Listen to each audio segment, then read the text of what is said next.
Have you always been religious?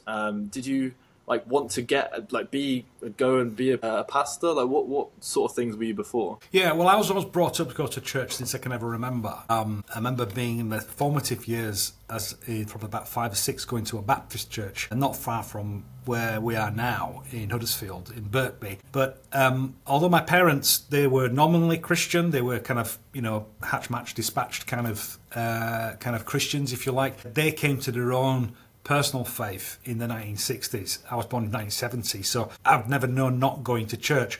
But I had to get to a point where, do I believe this for myself? That's the crucial question for everybody. You can be taught these things and you can absorb this faith, but do I believe in Jesus? Is he who he said he was? And there's been moments, particularly I remember when I was 9 years old, coming to this realization that if I believe this, it hasn't to be more than just a head knowledge. Do I follow this in my heart? And praying a prayer as best as you can as a 9-year-old to say, asking Jesus into my life, forgive me of everything called sin, anything that comes between me and God I do, and to live my life for him. And there's been moments when I was 13 and particularly 17 where perhaps I've redone that again because of different circumstances. I never ever said I'd always wanted to be like a church pastor, a church minister.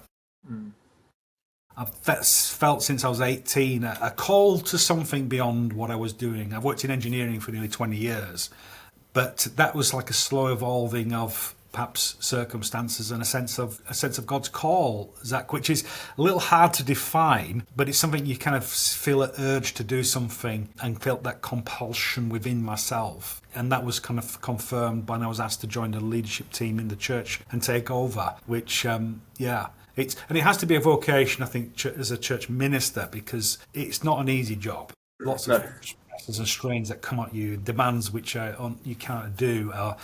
You're dealing with the highs, but also a lot of lows in people's lives. But it's also privilege. And the reason I do it is not for money. If I'd been working engineering, if I wanted money, I'd have been earning a lot more, a lot less pressure. However, that sense of purpose and satisfaction about doing something which satisfies the inner person, but also a call from God, the divine. When people have known that for themselves, they relate to that and say, yeah.